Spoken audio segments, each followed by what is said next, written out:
प्यारे बच्चों, 3 जनवरी 3 जनवरी से हमारे फोरम शुरू हो जाएंगे। ये जानकारी आज से लगभग 10 या 15 दिन पहले आपको बता दी गई थी और इस बार पहली बार ऐसा हो रहा है कि इतने जल्दी सीयूईटी के फोरम, जनवरी महीने के अंदर सीयूईटी यूजी 2026 के फोरम का नोटिफिकेशन आना, ये बहुत बड़ी बात है। पिछली बार नोटिफिकेशन मार्च में आया था, है ना, और आज हमारा जो नोटिफिकेशन है बेटा वो आ चुका है। सीयूईटी यूजी 2026 के फॉर्म आ गए हैं, नोटिफिकेशन आ गया है। तो क्या क्या बदलाव हुआ, इतना जल्दी फॉर्म आने का मतलब क्या है भाई, है ना, क्या क्या परिवर्तन हुए हैं, सारी जानकारी बताऊंगा। वीडियो शेयर करना। और इस बार कुछ चौंकाने वाली चीजें हैं, कुछ ऐसी बातें हैं जो आपको मैं बताऊंगा। सीयूईटी का फॉर्म किसे भरना चाहिए, क्या डॉक्यूमेंट चाहिए, है ना, और इसके अलावा बेटा आपको फॉर्म फिलिंग के समय किन किन बातों का ध्यान रखना है, क्या करेक्शन कर सकते हो, क्या नहीं कर सकते हो, आप घर बैठे अपना फॉर्म भर सकते हो। मैं इतना इतना आसान मैं आपको बता दूंगा, है ना। सीयूईटी का फॉर्म भरने का बेनिफिट क्या है, इंडिया की जो टॉप यूनिवर्सिटी है, जिनको हम सेंट्रल यूनिवर्सिटी कहते हैं, उनसे अगर आपको बीए करना है, बीएससी करना है, बीकॉम करना है, यानी अंडर ग्रेजुएट कोर्स अगर आपको करने हैं, तो सीयूईटी से अच्छा कोई फॉर्म हो नहीं सकता। अब देखिएगा बच्चों, सबसे पहली बात और बड़ी बात, सीयूईटी के फॉर्म आ गए हैं। जी हाँ, आ गए हैं। मैं आपको पहले ही पहले नोटिफिकेशन दिखाऊंगा, तभी आपको भरोसा होगा। तो हम चलते हैं सीयूईटी की ऑफिशियल वेबसाइट पर, और वो है ये आप देख सकते हैं बच्चों, common university entrance test UG, UG मतलब अंडर ग्रेजुएट। और यहां पर देखिएगा बेटा, registration for CUET UG 2026 is live. और देखिए वेबसाइट CUET.NTA.NIC.in, भारत सरकार का शिक्षा मंत्रालय का ये पोर्टल है, डिपार्टमेंट ऑफ हायर एजुकेशन का। और आप देख सकते हैं कि एनटीए ने बेटा फॉर्म जो है वो ओपन कर दिए हैं। ये नोटिफिकेशन आपके सामने देखिए, आज से एक सप्ताह पहले एडवाइजरी जारी की थी, आज फॉर्म भी आ गए हैं। ये देखिएगा बच्चों, 3 जनवरी 2026 पब्लिक नोटिस, ठीक है ना, inviting online application form for the common university entrance test 2026 for admission to undergraduate programme into central university, participating university, state, deemed और प्राइवेट। देखिए बच्चों, ये जो सीयूईटी का एग्जाम है, ये कौन करवा रहा है, एनटीए करवा रहा है बेटा, नेशनल टेस्टिंग एजेंसी, एनटीए के द्वारा यह एग्जाम करवाया जाएगा। कब करवाया जाएगा, in the month of May 2026, ठीक है ना। अब बिल्कुल रहा नहीं जाता, सर बता दो कब से कब तक फॉर्म भरा जाएगा। तो ये लीजिएगा, आपके सामने आ चुकी है डेट, 2026 की सीयूईटी का फॉर्म भरा जाएगा मेरे प्यारे दोस्तों, 3 जनवरी से 30 जनवरी तक। ये आप देख सकते हो, online submission of application form, 3 जनवरी से 30 जनवरी तक फॉर्म भरे जाएंगे। Last date of successful transaction fee, तो क्या लास्ट डेट है भाई फॉर्म फीस जमा कराने की, वो भी 31 जनवरी तक आप फॉर्म फीस जमा करवा सकते हो। जिस दिन फॉर्म भरोगे उसी दिन फॉर्म फीस जमा करवा देना। मैं तो कहता हूं 30 जनवरी से पहले पहले करेक्शन का मौका मिलेगा, बिल्कुल मिलेगा। मिस्टेक हो जाए तो 2 से 4 फरवरी के बीच करेक्शन कर पाओगे, सारी डिटेल करेक्शन नहीं कर पाओगे, कुछ एक डिटेल में ही करेक्शन होगा, ध्यान रखना, ठीक है। हाँ, अब इसके बाद में बेटा ये देखिएगा, डेट ऑफ एग्जामिनेशन, एग्जाम की डेट डिक्लेयर कर दी गई है बेटा। यहां पर 11 से लेकर के 31 मई तक आपके एग्जाम चलेंगे। कुछ सब्जेक्ट के 11 मई को, कुछ के 12 को, कुछ के 15 मई को, कुछ के 20 मई को, है ना। तो ऑन एंड एवरेज 15 मई मान के चलो आप, मई के 15 दिन आपको पढ़ने को कम से कम मिलेंगे। ओके, अब फॉर्म किस वेबसाइट पर भरे जाएंगे, यह वेबसाइट है CUET.NTA.NIC.in। इस वेबसाइट पर आपके फॉर्म जो है वो भरे जाएंगे, ये आप देख सकते हो बेटा, ठीक है भाई। और ये अब हमारा इंफॉर्मेशन ब्राउचर है, इंफॉर्मेशन बुलेटिन है बच्चों, ये आप देख सकते हो भाई। अगर इस बुलेटिन को अपन बड़े ध्यान से डाउनलोड करते हैं, ये हमारा डाउनलोड हो चुका है बुलेटिन बच्चों, है ना। ये अपना इंफॉर्मेशन बुलेटिन है बच्चों, सीयूईटी यूजी 2026 का। ये आप देख सकते हो बेटा, ये अपना इंफॉर्मेशन क्या है भाई, बुलेटिन है। और इंफॉर्मेशन बुलेटिन में सबसे पहले फॉर्म फिलिंग की डेट आपके सामने है, 3 जनवरी से लेकर 30 जनवरी तक फॉर्म फिलिंग का प्रोसेस चलेगा। अब मेरी बात ध्यान से सुनो बेटा, अब मेरी बात ध्यान से सुनिएगा। फॉर्म तो स्टार्ट हो गए, लेकिन यह फॉर्म भरने के बाद आप कौन से कोर्स में एडमिशन ले सकते हो और कौन फॉर्म भर सकता है, क्या एज लिमिट है, ध्यान से सुनो बेटा। अगर आप सीयूईटी का फॉर्म लगाते हो तो सबसे पहले बेटा योग्यता, फॉर्म लगाने के लिए आप बेटा 12th के स्टूडेंट होने चाहिए, है ना। अगर आप 12th पास है तो भी फॉर्म भर सकते हो। अगर आपकी अभी 12th चल रही है, 12th अपियरिंग है आप, तो भी बेटा इसका फॉर्म जो है वो लगा सकते हो। ओके भाई, बिल्कुल। कोई भी सब्जेक्ट के स्टूडेंट हो, आप आर्ट्स के हो तो भी फॉर्म लगा सकते हो, साइंस के स्टूडेंट हो तो भी फॉर्म लगा सकते हो, और आप कॉमर्स के विद्यार्थी हो, है ना, तो भी आप फॉर्म लगा सकते हो। ओके बेटा, बिल्कुल, लड़का और लड़की दोनों ही फॉर्म भर सकते हैं, और वो भी ऑल इंडिया के बच्चे, सभी राज्यों के बच्चे। एज लिमिट इसमें कुछ भी नहीं है, no age limit, no age limit. चाहे आप 16 साल के हैं, 17 के हैं, 35 के हैं, 45 के हैं, उससे फर्क नहीं पड़ता है, ठीक है ना बेटा। हाँ, ध्यान से सुनिएगा, अगर किसी ने 12th 1 साल 2 साल 5 साल पहले भी पास करी है वो भी फॉर्म भर पाएगा, भले ही 12th में कितने भी कम परसेंटेज क्यों ना हो तो भी फॉर्म भर पाओगे, और 12th अगर अभी चल रही है तो भी आप फॉर्म भर पाओगे। ओके बेटा, बिल्कुल। सर इसको सीयूईटी के फॉर्म को भरने का फायदा क्या है, हमें क्या बेनिफिट है, वो बेनिफिट भी आपको बताता हूं, ठीक है ना बेटा। सीयूईटी का अगर आप फॉर्म भरोगे तो हमारे देश की जो सेंट्रल यूनिवर्सिटी है ना, हमारे देश के अंदर जो सेंट्रल गवर्नमेंट की जो बड़ी बड़ी यूनिवर्सिटियां हैं वहां से आप बीए कोर्स अगर करना चाहते हो तो कर पाओगे, वहां से अगर आप बीएससी कोर्स करना चाहते हो तो कर पाओगे, या आप बीकॉम कोर्स करना चाहते हो तो कर पाओगे, और भी इसके जैसे कुछ कोर्सेज और भी हैं, है ना, बीए बीएससी बीकॉम, है ना, ये कुछ कोर्सेज है जो आप कर पाओगे। आपको पता है बीए 3 वर्ष का कोर्स है बेटा, बीएससी भी 3 वर्ष का कोर्स है, बीकॉम भी 3 वर्ष का कोर्स है, इनको ग्रेजुएशन कोर्स बोलते हैं बेटा। ये जो कोर्स है ना ये 3 ईयर के ग्रेजुएशन कोर्स है। अगर किसी को ये ग्रेजुएशन कोर्स करने हैं सेंट्रल यूनिवर्सिटी से, मान लीजिए मैं कुछ सेंट्रल यूनिवर्सिटी के नाम बता रहा हूं, जैसे डीयू, ये टॉप की यूनिवर्सिटी है बेटा, टॉप यूनिवर्सिटी, जैसे डीयू, इसे दिल्ली यूनिवर्सिटी बोलते हैं बेटा। अगर दिल्ली यूनिवर्सिटी के, दिल्ली में बहुत सारे कॉलेज हैं, अगर उन कॉलेजों से आपको बीए बीएससी करना है तो आप सीयूईटी का फॉर्म भर सकते हैं। इसी तरह से एक बेटा सेंट्रल यूनिवर्सिटी है जिसका नाम है बीएचयू, बनारस हिंदू यूनिवर्सिटी, ये वाराणसी के अंदर है। आप यहां से बीए बीएससी करना चाहते हो तो भी आप सीयूईटी का फॉर्म लगा सकते हो।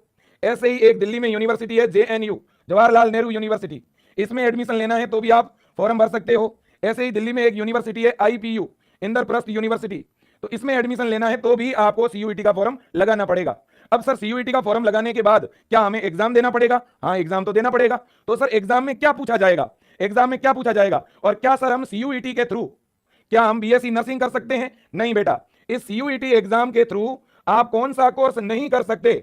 नो एडमिशन, मतलब ये कोर्स आप सीयूईटी के थ्रू नहीं कर सकते। बीएससी नर्सिंग नहीं कर सकते, जीएनएम नहीं कर सकते, एएनएम नहीं कर सकते, पैरामेडिकल कोर्स नहीं कर सकते, एमबीबीएस कोर्स नहीं कर सकते, बीडीएस कोर्स नहीं कर सकते, बीएएमएस कोर्स नहीं कर सकते। ये मेडिकल, नर्सिंग और पैरामेडिकल के जो कोर्स आते हैं इनमें सीयूईटी के थ्रू एडमिशन नहीं होता। इन कोर्सेज के लिए अलग से बेटा प्रवेश परीक्षाएं होती है, या जो वेटनरी के कोर्स होते हैं ना, वेटनरी की डिग्री होती है, या वेटनरी के जो डिप्लोमा होते हैं वो आप इसके थ्रू नहीं कर सकते। डी फार्मा का जो कोर्स होता है फार्मेसी का, वो कोर्स आप इसके थ्रू नहीं कर सकते। कोई एक आध प्राइवेट यूनिवर्सिटी पता नहीं फार्मेसी करवाती होगी तो वो बात अलग है, लेकिन हाँ यूपी के अंदर के जो गवर्नमेंट और प्राइवेट कॉलेज हैं उनमें बी फार्मा जो कोर्स है ना वो सीयूईटी के द्वारा जरूर होता है।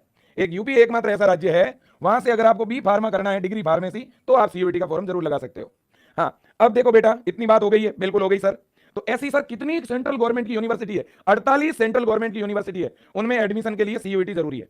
ओके, बिल्कुल। अब मैं एग्जांपल के तौर पर आपको इसका पेपर पैटर्न बताता हूं कि एग्जाम में क्या आएगा। केमिस्ट्री मैथ है, इनको बोलते हैं डोमेन, तो ये 3 तो डोमेन सब्जेक्ट का आपका एग्जाम होगा, और एक सब्जेक्ट आपको लेना है लैंग्वेज। एक तो आपको लैंग्वेज लेना यानी भाषा, लैंग्वेज के तौर पर आप इंग्लिश ले लेना, ज्यादा सही रहेगा। तो इस तरह से 4 सब्जेक्ट का आपको पेपर देना है। ज्यादातर यूनिवर्सिटी में तो 3 ही सब्जेक्ट का देना है बेटा, लेकिन एक आध ऐसी यूनिवर्सिटी है जहां पर लैंग्वेज भी कंपलसरी है, ठीक है ना। हाँ, अगर आपको डीयू से बीएससी करना है तो फिर आप भाषा के अंदर इंग्लिश का चुनाव करना फॉर्म भरते समय, डोमेन में फिजिक्स केमिस्ट्री बायो चुन लेना। और देखो बेटा, तो इस तरह से आपके 4 पेपर होंगे, एक बायो का, एक केमिस्ट्री का, एक फिजिक्स का, एक इंग्लिश का, और कुछ नहीं करना है आपको, है ना। 50 क्वेश्चन आपके बायो का आएंगे, 50 ही केमिस्ट्री के, 50 फिजिक्स के, 50 इंग्लिश के। एक क्वेश्चन बेटा 5 नंबर का है, ठीक है कि नहीं है? हाँ, एक क्वेश्चन 5 नंबर का हो गया तो आपके 250 की केमिस्ट्री, 250 की फिजिक्स बायो और 250 की इंग्लिश, और आपको 1 घंटे का टाइम मिलता है एक पेपर के अंदर, मतलब 60 मिनट मिलेंगे 50 क्वेश्चन करने के लिए। और माइनस मार्किंग भी है क्या? बिल्कुल माइनस मार्किंग भी होगी बेटा, माइनस मार्किंग भी होगी बेटा, ध्यान रख लेना। एक प्रश्न अगर आपका राइट होगा, एक प्रश्न अगर सही होगा तो आपको 5 अंक मिलेंगे, और एक प्रश्न अगर आपका गलत होगा तो आपका 1 नंबर जो है वो माइनस हो जाएगा। समझ में आई बात? एक प्रश्न गलत हुआ तो 1 नंबर कटेगा, सही हुआ तो 5 नंबर जुड़ेंगे।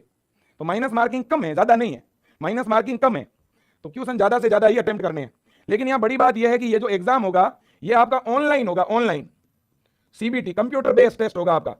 इसलिए आप सबसे मेरा निवेदन है, आप ज्यादा से ज्यादा ऑनलाइन टेस्ट दो, ज्यादा से ज्यादा टेस्ट देते रहो, हर एक 7 दिन के अंदर एक ऑनलाइन टेस्ट दो, इससे आपकी हैबिट बन जाएगी ऑनलाइन एग्जाम देने की, है ना। और हाँ, मैं सिलेबस बता देता हूं, सिलेबस क्या है। अगर साइंस का बच्चा है और वो सीयूईटी का फॉर्म लगाएगा, है ना, तो साइंस का बायो का बच्चा है तो उसके सिलेबस रहेगा 12th की फिजिक्स केमिस्ट्री बायो, और वो भी न्यू एनसीईआरटी के अनुसार केवल 12th का ही सिलेबस रहेगा बेटा, ये ध्यान रखना। मेन आपको फिजिक्स केमिस्ट्री बायो पे ही ध्यान देना है, साइंस के बच्चे को ध्यान रखना। इंग्लिश भी थोड़ी पढ़ लेना, इसमें ग्रामर वाला और थोड़ा अदर सेगमेंट भी आपको पढ़ना है ना, बिल्कुल जी। अब देखिएगा, इसके अलावा बेटा ये हम लोग आपको पढ़ाएंगे भी स्टार बेस जो विजय एजुकेशन का है उसमें। अब मान लो कोई आर्ट्स का बच्चा है ना, एक बच्चा है आर्ट्स का और उसको एडमिशन लेना है बीए के अंदर।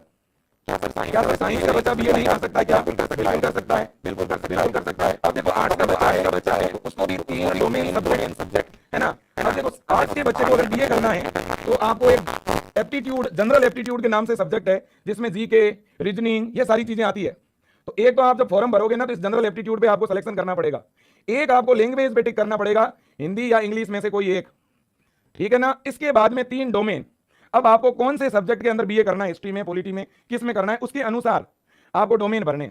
फिर भी आपके जो 12th में सब्जेक्ट थे, मान लो 12th में अगर जियोग्राफी थे, हिस्ट्री थे, है ना, और पॉलिटी था, और आपको वैसे भी पॉलिटिकल साइंस में बीए करना है, या तो पॉलिटिकल में या हिस्ट्री में, तो इन दोनों सब्जेक्ट को रख दो, ठीक है ना। या आपको किसी को हिंदी साहित्य में करना है और हिस्ट्री में करना है, तो ये 2 तो रखनी है, एक आध और कोई एक्स्ट्रा रख दो। इस तरह से आर्ट्स वाले बच्चे से तो मेरा निवेदन है आपको 5 सब्जेक्टों का एग्जाम देना है। 3 डोमेन सब्जेक्ट ले लो, एक कोई भी लैंग्वेज ले लो, और एक जनरल टेस्ट जिसे जनरल एप्टीट्यूड टेस्ट भी कहते हैं वो ले लो, जिसमें जीके, रीजनिंग के क्वेश्चन रहेंगे, ठीक है ना। हाँ, अगर आपको बीए में एडमिशन लेना है, भले आप आर्ट्स के हो चाहे साइंस के हो, कॉमर्स के हो, अगर बीए करना है टॉप यूनिवर्सिटी से, तो इस तरह के आपके एग्जाम रहेंगे, ठीक है बेटा, बिल्कुल जी। और सेम सिस्टम है, 50-50 क्वेश्चन आएंगे हर सब्जेक्ट से बेटा, और 60-60 मिनट का समय मिलेगा, एक क्वेश्चन 5 नंबर का रहेगा। अब देखिएगा बच्चों, ये तो एक बात हो गई। अब अपन अगले पॉइंट की तरफ चलते हैं। अगला पॉइंट यह है कि फॉर्म की फीस कितनी लगेगी। बेटा मान लो एक साइंस का बच्चा है और वो फिजिक्स, केमिस्ट्री, बायो 3 सब्जेक्ट, जब फॉर्म भरोगे तो वहां आपको सब्जेक्ट भरने पड़ेंगे। वहां लिखा हुआ आएगा डोमेन, लैंग्वेज, जनरल टेस्ट। तो डोमेन में जैसे साइंस का बच्चा भर रहा है फिजिक्स, केमिस्ट्री, बायो, या मैथ का बच्चा भर रहा है फिजिक्स, केमिस्ट्री, मैथ, तो अब आप 3 सब्जेक्ट, केवल 3 ही सब्जेक्ट का एग्जाम दोगे तो जनरल वाले के 1000 रुपए, ओबीसी के, ईडब्ल्यूएस के 900 फॉर्म की फीस, एससी, एसटी और दिव्यांग के और थर्ड जेंडर के 800, और सेंटर आउटसाइड इंडिया, भारत से बाहर अगर कोई बच्चा सेंटर लेगा तो उसका 4500। तो ये सिस्टम रहेगा। अब इसके अलावा जो एक्स्ट्रा एडिशनल सब्जेक्ट लोगे ना, उसका अलग चार्ज है। मान लो साइंस का बच्चा है और वो एक इंग्लिश सब्जेक्ट का एक्स्ट्रा एग्जाम देता है, तो उसकी जनरल के बच्चे की 1400 रुपए फीस लगेगी फिर, और ओबीसी और ईडब्ल्यूएस के 900 प्लस 375, इसके लगभग 1300 रुपए लगेंगे, 1200-1300। तो इस तरह से एक एक सब्जेक्ट का फिर 300-400 एक्स्ट्रा जुड़ता जाएगा। मैक्सिमम 5 से ज्यादा सब्जेक्ट का आप एग्जाम दे नहीं सकते, और 5 से ज्यादा सब्जेक्ट की आगे जरूरत भी नहीं है एडमिशन के लिए। ओके, अब बेटा इतनी बात हो चुकी है। अब इसके बाद में इतनी बात आपके समझ में आ गई होगी, ये फॉर्म की फीस है। अप्रोक्स जनरल के बच्चे के फॉर्म की फीस कितनी है? 1000 से 1500 के बीच। ओबीसी, ईडब्ल्यूएस की 1200-1300 रुपए। एससी, एसटी का बच्चा या थर्ड जेंडर है या फिजिकली हैंडीकैप्ड बच्चा है तो उसके लगभग 1100 रुपए, 1000-1100 रुपए ये फॉर्म की फीस है। Okay sir, okay. अब अपन बात कर रहे हैं, ये देखो आप, सर हम एग्जाम किस मीडियम में देंगे? एग्जाम का मीडियम क्या होगा? आपने अगर 12th हिंदी मीडियम में की है तो आप एग्जाम हिंदी में दे सकते हो। आपने इंग्लिश मीडियम में 12th किया है तो आप इंग्लिश मीडियम में दे सकते हो। कोई भी भाषा में ये एग्जाम दिया जा सकता है। यहां देखो मीडियम 13 इंडियन लैंग्वेज है बच्चों। भारत में 13 भाषा है, हिंदी, इंग्लिश, गुजराती, बंगाली, आसामी, मलयालम, कन्नड़ा, मराठी, पंजाबी, उड़िया, तमिल, तेलुगु, उर्दू, है ना। इनमें से किसी भी भाषा में आप पेपर दे सकते हो, ठीक है बेटा। और सिलेबस 12th का है, मैं फिर कह रहा हूं, डोमेन जो सब्जेक्ट है उसका 12th का ही सिलेबस है, 11th इसमें नहीं पढ़नी आपको। ओके, अब बच्चों देखो, है ना, और लैंग्वेज जो लोगे ना आप, हिंदी या इंग्लिश, उसमें क्या आएगा वो इन्होंने यहां लिख दिया है। देखो यहाँ कुछ क्वेश्चन तो पैसेज दिए हुए होंगे, पैसेज बेस्ड क्वेश्चन आएंगे, और कुछ ग्रामर के क्वेश्चन भी आएंगे। डोमेन में बेटा आपके 12th एनसीईआरटी से क्वेश्चन आएंगे, 12th एनसीईआरटी का सिलेबस है। और एक है जनरल टेस्ट। ये जनरल टेस्ट मोस्टली जिनको बीए करना है, तो जिनको बीए कोर्स करना होता है उनके लिए यूनिवर्सिटी जनरल टेस्ट से ही मेरिट बनाती है। जनरल टेस्ट उनके लिए जरूरी है ना। हाँ, तो मोस्टली उनको फिर जनरल टेस्ट भी टिक करना है फॉर्म भरते समय, और जनरल टेस्ट के लिए जीके है, करंट अफेयर है, मेंटल एबिलिटी है ना। तो ये सारी चीजें पढ़नी होती है, रीजनिंग है ना। हाँ, अब देखो बच्चों, इन्होंने कह दिया है कि भाई मैक्सिमम आप 5 सब्जेक्ट से ही टेस्ट दे सकते हो, ठीक है ना। हाँ, 12th भले ही आपने कोई भी सब्जेक्ट की, उससे फर्क नहीं पड़ता। आपके 12th में जो सब्जेक्ट है उसके अलावा भी आप सब्जेक्ट ले सकते हो। मान लो 12th में आर्ट्स का बच्चा है, उसकी ज्योग्राफी, हिस्ट्री और पॉलिटी है, और आपको बीए करनी है हिंदी साहित्य से, तो आप हिंदी साहित्य भी ले सकते हो, है ना। हाँ जी, तो ये ध्यान रखना। अब इसके बाद में मार्किंग का मैंने बता ही दिया, है ना। हर पेपर में 50 क्वेश्चन आएंगे, एक क्वेश्चन 5 नंबर का होगा, और माइनस मार्किंग भी है, गलत क्वेश्चन का 1 नंबर कटेगा। एग्जाम कंप्यूटर बेस्ड होगा, यानी ऑनलाइन होगा। हर पेपर के 50 क्वेश्चन है, सारे क्वेश्चन करने कंपलसरी है, और 50 क्वेश्चन करने के लिए 1 घंटे का समय मिलेगा आपको, ठीक है ना बेटा, बिल्कुल जी। इसके बाद में इतनी बात हो चुकी है बेटा, हाँ ये बात हो चुकी है। अब देखिएगा, अब एक मैं छोटा सा एग्जाम्पल देके आपको बात समझाता हूँ। कौन कौन सी यूनिवर्सिटी है सर जिनमें हम एडमिशन ले सकते हैं सीयूईटी के द्वारा? उन यूनिवर्सिटी के नाम बता देता हूं। एक बार सभी बच्चे इस वीडियो को प्लीज शेयर कर दीजिएगा। मैं उन यूनिवर्सिटी के आपको नाम बता रहा हूं, वो सेंट्रल गवर्नमेंट की यूनिवर्सिटी जिनमें आप एडमिशन ले सकते हो सीयूईटी के द्वारा। देखो बेटा, ये टोटल यूनिवर्सिटी है लगभग 48 है। कितनी यूनिवर्सिटी है बच्चों? 48 यूनिवर्सिटी है ना। ये आप देख सकते हो। यहाँ पे मैं नाम फटाफट बोल देता हूं। पहले ये एएमयू, अलीगढ़ मुस्लिम यूनिवर्सिटी, यहां से आपको अगर यूजी कोर्स करना है तो आप बच्चों जो है सीयूटी का फॉर्म भरें। इसके बाद में Assam university Silchar, Baba Saheb Bhimrao Ambedkar university, Banaras Hindu university, central Sanskrit university, central tribal university Andhra Pradesh, central university of Andhra Pradesh, है ना। ये सारी सेंट्रल यूनिवर्सिटी ऑफ, इनका ये नाम है। तो क्या सर ऊपर वाले नाम में ये सेंट्रल नाम है ही नहीं? तो क्या ये सेंट्रल यूनिवर्सिटी नहीं है? ये भी है बेटा। जैसे बनारस हिंदू यूनिवर्सिटी, ये भी सेंट्रल यूनिवर्सिटी है। सर ये गवर्नमेंट की है कि प्राइवेट की? गवर्नमेंट की है। हाँ, तो इसके बाद में ये सेंट्रल यूनिवर्सिटी आंध्र प्रदेश, गुजरात, हरियाणा, हिमाचल प्रदेश, जम्मू, झारखंड, कर्नाटक, कश्मीर, केरला, उड़ीसा, इसके बाद में पंजाब, राजस्थान, साउथ बिहार, तमिलनाडु, इसके बाद में है डॉक्टर हरि सिंह गौड़ विश्वविद्यालय, गुरु घासीदास विश्वविद्यालय, हेमवती नंदन इंदिरा गांधी यूनिवर्सिटी एमपी, इसके बाद जामिया मिलिया इस्लामिया, जवाहरलाल नेहरू यूनिवर्सिटी दिल्ली, महात्मा गांधी अंतर्राष्ट्रीय हिंदी विश्वविद्यालय, Mahatma Gandhi central university, Manipur university, Maulana Azad national Urdu university, Mizoram university, Nagaland university, national Sanskrit university, और इसका पहले नाम था राष्ट्रीय संस्कृत विद्यापीठ। इसके बाद north eastern hill university, Pondicherry university, Rajiv Gandhi national aviation university, Rajiv Gandhi university Arunachal Pradesh, Shri Lal Bahadur Shastri national Sanskrit university Sikkim university, इसके बाद में शराका central tribal university, south Asian university, Tezpur university, the English and foreign language university, Tripura university, university of Allahabad, university of Delhi, university of Hyderabad और Visva Bharati Vidyapeeth. 48 university है central government की। इनमें अगर आपको बीए, बीएससी, बीकॉम या और भी अलग अलग तरह के कोर्सेज हैं इनके, इनमें अगर एडमिशन लेना है आपको तो सीयूईटी का फॉर्म भरना पड़ेगा, सीयूईटी का एग्जाम देना पड़ेगा। ठीक है बेटा, बिल्कुल जी। और अब देखिएगा इसका सेंटर कहां आएगा। इसका एग्जाम सेंटर सभी जिलों के अंदर आएगा, मतलब सभी राज्यों में आएगा। आप यूपी के हो तो यूपी में सेंटर आएगा, बिहार के हो तो बिहार में आएगा, एमपी को तो एमपी में आएगा। ठीक है बेटा, बिल्कुल। अब मैं एक एग्जांपल के द्वारा आपको बता रहा हूं कि किस प्रकार से बेटा किस यूनिवर्सिटी का क्या नियम है ना, और बता रहा था कि किस यूनिवर्सिटी के अंदर एडमिशन के लिए कौन से सब्जेक्ट आपके फॉर्म भरते समय आपको जो है वो टिक करने पड़ेंगे। देखो मैं दो एग्जांपल से आपको बात बताऊंगा। एक तो मान लो बेटा आपको देखिएगा, ये एक यूनिवर्सिटी है हमारी, है ना, एक यूनिवर्सिटी है, इसका नाम है डीयू। डीयू का नाम सुना है आपने? डीयू यूनिवर्सिटी के बहुत सारे कॉलेज है, Saint Stephen's College, Miranda College, Shri Ram College, है ना, लेडी हार्डिंग कॉलेज, है ना, इस तरह के बहुत सारे कॉलेज हैं डीयू के अंदर। उन कॉलेजों में उनके भी अलग अलग कैंपस है, साउथ के, नॉर्थ के वगैरह। अगर उन कॉलेजों में आपको बीए करना है, बीएससी करना है, तो इनके लिए आपको सीयूईटी में कौन से सब्जेक्ट रखने पड़ेंगे, सीयूईटी में कौन से सब्जेक्ट से एग्जाम देना पड़ेगा, वो यहाँ पर मेंशन है। वैसे तो ये वीडियो बहुत लंबा हो जाएगा, ये सब कुछ एक ही वीडियो में बताऊंगा, तो फिर भी एक उदाहरण के द्वारा आपको बता रहा हूँ, है ना। मान लो एक बच्चा है, और देखो बीए भी दो तरह की होती है, एक होती है ऑनर्स, ऑनर्स मतलब किसी एक सब्जेक्ट में। अब मान लो किसी को बीए करनी है हिंदी में, बीए ऑनर्स इन हिंदी, तो आप जब सीयूईटी का एग्जाम देंगे ना बेटा, तो उसमें आपको कौन से सब्जेक्ट से एग्जाम देना पड़ेगा। देखो एक तो आपको हिंदी रखनी पड़ेगी, और फिर any 3 subject from list B, यानी डोमेन के 3 सब्जेक्ट आप लिख सकते हो, पॉलिटी है, हिस्ट्री है, ज्योग्राफी है, या कोई भी 3, या ऐसे कर सकते हो हिंदी और इंग्लिश, 2 लैंग्वेज ले ली आपने, और कोई भी 2 सब्जेक्ट आप डोमेन के ले सकते हो, जैसे पॉलिटी ले ली या हिस्ट्री ले ली, है ना। इस तरह से आप 4 सब्जेक्ट से एग्जाम दे सकते हो। ठीक है ना, हाँ, कम से कम 4 सब्जेक्ट से आपको एग्जाम देना पड़ेगा, जिसमें एक हिंदी सब्जेक्ट रखना जरूरी है। ठीक है, बिल्कुल। अब एक इसी तरह से मान लो आपको बीए करना है, एक उदाहरण के द्वारा मैं बता देता हूं, जैसे कि आपको बीए करना है जियोग्राफी में, बीए किस में करना है, ज्योग्राफी में, डीयू से। तो फिर जब आप सीयूईटी का फॉर्म भरोगे तो उस समय लैंग्वेज में एनी 1 लैंग्वेज, एक लैंग्वेज पे टिक करना, या तो हिंदी या इंग्लिश। ठीक है, any 3 subject from list B, मतलब डोमेन के आपको 3 सब्जेक्ट लेने पड़ेंगे। ठीक है, जैसे आपने पॉलिटी ले ली, हिस्ट्री ले ली, या इकोनॉमिक्स ले ली, पॉलिटी, हिस्ट्री या ज्योग्राफी। ठीक है, इस तरह से आप 3 सब्जेक्ट ले सकते हो, डोमेन के 1 सब्जेक्ट आप लोगे लैंग्वेज का। ठीक है कि नहीं, हाँ, इन्होंने ये सब कुछ यहाँ पे मेंशन किया हुआ है बेटा। ठीक है कि नहीं भाई, हाँ। इसके बाद में मान लो कोई साइंस का बच्चा है ना, कोई साइंस का बच्चा है और उसको बीएससी करना है, क्या करना है, बीएससी करना है ना, हाँ, और उसको बीएससी करना है मान लो बॉटनी में, किसमें करना है, बॉटनी में, डीयू से। तो फिर उस बच्चे को कौन से सब्जेक्ट से एग्जाम देना पड़ेगा, तो उसे बेटा फिजिक्स, केमिस्ट्री और बायो, अगर बायो का बच्चा है तो फिजिक्स, केमिस्ट्री और बायो, इन 3 सब्जेक्ट से एग्जाम देना है, और साथ में एक लैंग्वेज और रखनी पड़ेगी। देखो merit will be based on the CUET score obtain from above mention subject, candidate must appear in any 1 language. कोई भी एक लैंग्वेज आपको साथ में रखनी पड़ेगी डीयू के लिए, लेकिन लैंग्वेज से मेरिट नहीं बनेगी, मेरिट केवल फिजिक्स, केमिस्ट्री, बायो से बनेगी। कितना बढ़िया बात है, 3 सब्जेक्ट बढ़िया तरह से पढ़ लो, फिजिक्स, केमिस्ट्री, बायो, और बढ़िया नंबर लेके आओ, डीयू के अंदर बीएससी में एडमिशन हो जाएगा आपका। साथ में इंग्लिश या हिंदी एक लैंग्वेज रख दो, उसको केवल पास करना है बस। ठीक है कि नहीं, ऐसे ही भले आप कोई भी सब्जेक्ट से बीएससी करोगे डीयू से, तो यही सेम नियम है। ठीक है बेटा, बिल्कुल जी। तो ये ऐसे नियम बने हुए हर यूनिवर्सिटी के, इस पे किसी दिन सेपरेट बात कर लेंगे, है ना। आपको बड़ी संख्या में फॉर्म भरवाना है, सबसे बड़ी बात तो यही है बेटा, फॉर्म भरवाइएगा। अब फॉर्म के लिए सर आप ये बताओ कि हमें कौन से डॉक्यूमेंट साथ में रखने पड़ेंगे, और फॉर्म भरवाते समय किन किन बातों का ध्यान रखना है। फॉर्म भरने के लिए आपके पास केवल 20 डेज है, और देखो सबसे ज्यादा जरूरी है आपका आधार कार्ड। बहुत सारे बच्चों का आधार कार्ड अपडेट है ही नहीं, पहले अपना आधार कार्ड अपडेट करवाओ बेटा, अगर अपडेट नहीं है तो। बिना आधार कार्ड अपडेट के आप फॉर्म नहीं भर पाओगे, मैं आज ही बोल रहा हूं। आपके आधार कार्ड के ऊपर आपका फोटो नया होना चाहिए, सबसे पहली बात। आधार कार्ड में आपका मोबाइल नंबर लिंक होना चाहिए, ध्यान रखना, है ना, आपका या आपके फैमिली का किसी का भी मोबाइल नंबर लिंक होना चाहिए, और इसके अलावा आपका नाम सही होना चाहिए उसके ऊपर। इसके अलावा आपकी डेट ऑफ बर्थ उसमें सही होनी चाहिए बेटा। ये अगर गलत है तो अपडेट करवा दो, सही है तो फिर कोई दिक्कत ही नहीं है। अगर इनमें से कोई भी डिटेल अगर गलत है तो ही अपडेट करानी है। फोटो नया होना चाहिए, ज्यादा पुराना नहीं होना चाहिए आधार कार्ड में। मोबाइल नंबर आपका लिंक होना चाहिए, नाम उसमें आपकी स्पेलिंग सही होनी चाहिए 10वीं की मार्कशीट के अनुसार, ध्यान रखना। आधार कार्ड में 10th मार्कशीट के अनुसार बेटा जो है आपका नाम, आपकी डेट ऑफ बर्थ, है ना, यहां तक कि आपके पिताजी का नाम, आपके माताजी का नाम और आपका एड्रेस, ये भी बेटा उसमें आप सही करवा लो, है ना, ये भी आप सही करा लो। और ये अगर सही नहीं भी होता है तो चल जाएगा, लेकिन ये चीजें सही होनी चाहिए। फोटो लेटेस्ट होना चाहिए, मोबाइल नंबर आपका लिंक होना चाहिए, नाम की स्पेलिंग और डेट ऑफ बर्थ 10वीं की मार्कशीट के अनुसार होनी चाहिए आधार कार्ड में। पहली जरूरी चीज ये है, पहला जो जरूरी चीज है वो ये है।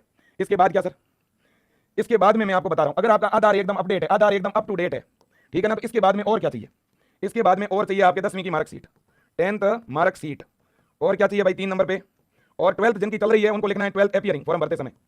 और जो बच्चे 12th पास है उनको अपनी 12th की डिटेल फिल करनी है, उनके पास 12th की मार्कशीट होनी चाहिए, ठीक है ना। इसके अलावा नंबर 4 पे आपको अपना फोटो अपलोड करना पड़ेगा। फोटो क्या करना है बेटा, अपलोड। फोटो किस तरह का अपलोड करना है बताओ, अभी बताता हूं बेटा। 5 नंबर पर आपको अपना साइन अपलोड करना पड़ेगा बेटा, साइन अपलोड करना है। 6 नंबर पे आपके पास आपका कैटेगरी सर्टिफिकेट होना चाहिए, नहीं है तो बनवा लो बेटा, है ना। जहां तक मुझे लगता है शायद ये लोग कैटेगरी सर्टिफिकेट अभी नहीं मांगेंगे, इसकी बाद में जरूरत रहेगी जब आपकी काउंसलिंग होगी तब, ठीक है कि नहीं। तो इससे ऊपर के जो डॉक्यूमेंट है वो होने चाहिए, और ये भी बनवा लो बेटा, कैटेगरी सर्टिफिकेट और मूल निवासी डोमिसाइल, ये बनवा लो। ये और भी अलग अलग फॉर्मों में चाहिए बेटा, बनवा जरूर लो, ठीक है ना। ये चीजें आपके पास होनी चाहिए। इसके अलावा आप लोग अपना एक बैंक अकाउंट खुलवा लो बेटा, बैंक अकाउंट आपका या आपके मदर का, फादर का, कोई भी होना चाहिए, आपके पास एक बैंक अकाउंट जरूरी है। बैंक की डिटेल भरने का भी ऑप्शन आएगा मेरे हिसाब से। और इस बार जब फॉर्म भरोगे ना तो उसमें लाइव फोटो का ऑप्शन होगा, आपका लाइव फोटो लिया जाएगा। तो फॉर्म भरने के लिए आप खुद जाओगे, वहां आपका लाइव फोटोग्राफ होगा। तो पहले मैं कल एक फॉर्म भर के बताऊंगा, वैसे ही आप लोग फॉर्म भरना, गलती मत करना बेटा। विजय एजुकेशन चैनल को आप सब लोग सब्सक्राइब कर लो बेटा, ताकि आपको फॉर्म भरने के लिए मैं सारी की सारी जानकारी देता रहूंगा स्टेप बाय स्टेप, ठीक है कि नहीं? बिल्कुल जी। जितने भी अपने गांव के बच्चे हैं, मध्यम परिवार की बेटे और बेटियां हैं, मैं उन सबको कहना चाहता हूं, ठीक है ना बेटा? बिल्कुल जी। अब लास्ट पॉइंट के ऊपर जा रहा हूं मैं। इतनी बात आपके समझ में आई गई है बेटा? मैं फिर बोल रहा हूं, सीयूटी का फॉर्म आ चुका है, 3 से 30 जनवरी तक भरा जाएगा। 2 से 4 फरवरी के बीच फॉर्म में करेक्शन होगा और 11 से 31 मई के बीच में आपके एग्जाम होंगे, ठीक है कि नहीं? बिल्कुल जी। अब इसके बाद में और आपके लिए एक चीज जो मैं अभी बताने वाला था, हाँ जी, ये आपका जो फॉर्म का लिंक है वो एक्टिवेट हो चुका है। इधर देखो आप, ये देखो ये फॉर्म। हाँ, मैं फोटो के बारे में बता रहा था कि भाई आपका फोटो किस तरह का होना चाहिए। देखो बेटा, ये आपका जो फोटो है वो किस टाइप का होना चाहिए, इन्होंने बताया है बेटा। आप किस टाइप का फोटो अपलोड करेंगे, आप फोटो किस तरह का अपलोड करेंगे? देखो, candidate will have to upload his and her live photograph at the time of form filling. Form filling के समय लाइव फोटो आपका अपलोड होगा, ध्यान रखना। इसके बाद में और क्या कहा इन्होंने, of the application form and will also have to upload his and her recent scan passport size photo. और आपका पासपोर्ट साइज फोटो भी अपलोड होगा, which should be in colour, जो रंगीन होना चाहिए। 80% फेस, उस पे आपका 80% फेस दिखना चाहिए, है ना? कुछ बच्चों का क्या होता है, फोटो यहां तक का होता है, फेस इतना सा दिखता है उसके ऊपर, ऐसे नहीं होना चाहिए। फोटो पे यहां तक, इससे ऊपर का ही फोटो रखो आप, जिसमें बड़ा सा फेस दिखना चाहिए, आपका चेहरा एकदम क्लियर दिखना चाहिए, कान दिखने चाहिए, ये ध्यान रखना। इंक्लूडिंग ईयर, विदाउट ए मास्क, कोई मास्क वास्क नहीं लगाना, ब्लैक कलर के गॉगल्स नहीं लगाने आपको, लेकिन रियल आप चश्मा पहनते हो तो चश्मा पहन के खिंचवाना, ठीक है ना? और बैकग्राउंड व्हाइट होना चाहिए, ध्यान रखना। अगर ब्लैक बैकग्राउंड का, रेड बैकग्राउंड का फोटो खिंचवाए तो फॉर्म रिजेक्ट हो जाएगा, तो इसलिए व्हाइट बैकग्राउंड का फोटो होना चाहिए। फोटो में चेहरा क्लियर होना चाहिए, फोटो में कान दिखने चाहिए, सेल्फी अपलोड नहीं करनी है, ये ध्यान रखना बेटा। क्या सर फोटो के नीचे नाम वगैरह लिखना पड़ेगा? ऐसा इन्होंने बिल्कुल भी नहीं कहा है, तो कोई नाम वगैरह लिखने की जरूरत नहीं है। कोई भी स्लेट पकड़ के फोटो नहीं खिंचवाना है आपको। साइज ऑफ फोटोग्राफ, फोटो की साइज 10 KB से लेकर 200 KB के बीच होनी चाहिए बेटा, है ना? हाँ, और जेपीजी या जेपीईजी फॉर्मेट में ही फोटो अपलोड करना है। फिर सिग्नेचर फाइल, साइन जो आपको करना है बेटा, वो भी जेपीईजी या जेपीजी फॉर्मेट में साइन अपलोड करना है। 10 से 50 KB की फाइल होनी चाहिए। साइन आपको ब्लैक पेन से करना है, व्हाइट पेपर पे, और वो भी व्हाइट पेपर होना चाहिए, लाइन वाला पेपर नहीं होना चाहिए। व्हाइट पेपर से, पेन से आप साइन करो, इंग्लिश में अपना नाम लिख दो, वो बढ़िया है, सबसे बढ़िया तरीका यही है। इंग्लिश में नाम लिख करके स्कैन करवा के अपलोड करवा दो, ठीक है ना? हाँ, और जो फिजिकली हैंडीकैप्ड बच्चे हैं ना, उनको डिसेबिलिटी सर्टिफिकेट की पीडीएफ अपलोड करनी पड़ेगी, ध्यान रखना। और वो भी 50 KB से 300 KB के बीच की, और वो क्लियरली विजिबल होनी चाहिए। साथ में आपको अपना जो आईडी प्रूफ है ना, ID proof should be in format JPG 10 KB to 200 KB, ये भी आपको अपलोड करना है, देखना, ठीक है बेटा? हाँ, इसके बाद में हाँ, एक देखो इन्होंने एक लाइन लिखी है, NTA reserve the right for verification of candidate detail and photograph. Candidate are advise to update their detail on Aadhaar card with their recent photograph, name, date of birth, gender, address. For update in Aadhaar please follow UIDAI guideline. बेटा कोई भी बच्चा हो वो अपने आधार को update करवा दो। आधार में नाम, father name, mother name, address, आपका recent photo, date of birth, सारे बच्चे अपने आधार को अपडेट करा दो। कल अपडेट कराओगे, 2 दिन में अपडेट हो जाएगा बेटा, ये आप ध्यान रखना। इसके बाद में हाँ, और कुछ इसके बाद में हाँ जी, और बाकी कोई भी डॉक्यूमेंट के बारे में इन्होंने नहीं बताया बेटा। और कोई भी डॉक्यूमेंट फिलहाल अपलोड नहीं करने आपको, कैटेगरी डोमिसाइल जैसे अपलोड करने के लिए इन्होंने नहीं कहा है, देख भी लेते हैं हम लोग। लेकिन और कोई भी अदर डॉक्यूमेंट इन्होंने अपलोड करने के लिए नहीं बोला है बेटा। लेकिन देखो, फॉर्म भरने के बाद में कुछ ऐसी डिटेल है जो अपडेट नहीं होगी, एडिट नहीं होगी, ये ध्यान रखना। और फॉर्म बहुत ही ध्यान से भरना है, ठीक है बेटा? और फॉर्म फिलिंग में जल्दबाजी मत करना, टाइम बहुत दिया है, 1 सप्ताह के बाद फॉर्म भरना है, आफ्टर 1 वीक। तब तक क्या है कि बेटा हम फॉर्म फिलिंग के सारे स्टेप आपको बता देंगे, ठीक है कि नहीं? हाँ, और कुछ अगर पूछना है तो कमेंट कर देना, सारी डिटेल मैं बता दूंगा। ओके, वीडियो एंड कर दो बेटा, वीडियो एंड कर दिया जाए। और ये लिंक भी आ चुका है, देखो फॉर्म फिलिंग का लिंक एक्टिवेट हो चुका है, ये आप देखिएगा, step by step form filling का लिंक एक्टिवेट हो चुका है, आप देखिएगा, है ना? हाँ, पहले आपको यहाँ पे रजिस्ट्रेशन करना पड़ेगा, न्यू रजिस्ट्रेशन में आकर के, फिर यहाँ लॉगिन करके आपको फॉर्म भरना है बेटा। तो पहले न्यू रजिस्ट्रेशन पे आपको क्लिक करना होगा, क्लिक करके पहले यहाँ रजिस्ट्रेशन करना पड़ेगा बेटा आपको, है ना? ये देखिएगा इन्होंने क्लियरली मेंशन किया हुआ है। तो सबसे पहले आपको खुद को क्या करना है, यहाँ पे रजिस्टर्ड करना है बेटा, है ना? जैसे ही मैंने क्लिक ईयर टू प्रोसीड पे क्लिक किया है ना, ये देखिएगा, तो यहाँ पर आपको अपनी डिटेल फिल करनी है बेटा। देखो, नेम है, फादर नेम, मदर नेम, है ना, डेट ऑफ बर्थ, जेंडर। इसके बाद में देखिए फिर से आपको अपना नाम वगैरह जो है भरना है, फिर एड्रेस भरना है बेटा, है ना? फिर अपने ईमेल एड्रेस भरने हैं आपको, फिर डिटेल कंफर्म करनी है, फिर पासवर्ड क्रिएट करना है बेटा, फिर कैप्चा डाल के सबमिट करना है। सबमिट करते ही बेटा आगे पेमेंट का ऑप्शन आएगा। पेमेंट करने के बाद इस तरह से लॉगिन का ऑप्शन आएगा दोबारा। यहाँ लॉगिन पे आप आओगे, लॉगिन पे आने के बाद आप लोग अपनी एप्लीकेशन आईडी डालोगे, पासवर्ड डालोगे, कैप्चा डालोगे, और उसके बाद अगले स्टेप पे जाओगे। और कुल मिला के आपको साइन है, आपके फोटो है या कोई और अदर डॉक्यूमेंट है वो अपलोड होगा, सबमिट होगा, फिर फॉर्म का प्रिंट निकलेगा, प्रिंट संभाल के रखना है, ठीक है ना? और जब भी प्रिंट निकालोगे उससे पहले सब्जेक्ट भी अपडेट होंगे कि आप एग्जाम कौन से सब्जेक्ट से देना चाहते हो। वहाँ पे सबसे ज्यादा बच्चे गलती करते हैं, इसलिए मैं कह रहा हूँ मैं कल एक बार फॉर्म भर के बता दूंगा। आर्ट्स के बच्चे को कैसे भरना है, साइंस के बच्चे को कैसे भरना है, सारी चीज मैं बताऊंगा, फिर आप फॉर्म भरना बेटा, ठीक है ना? हाँ जी।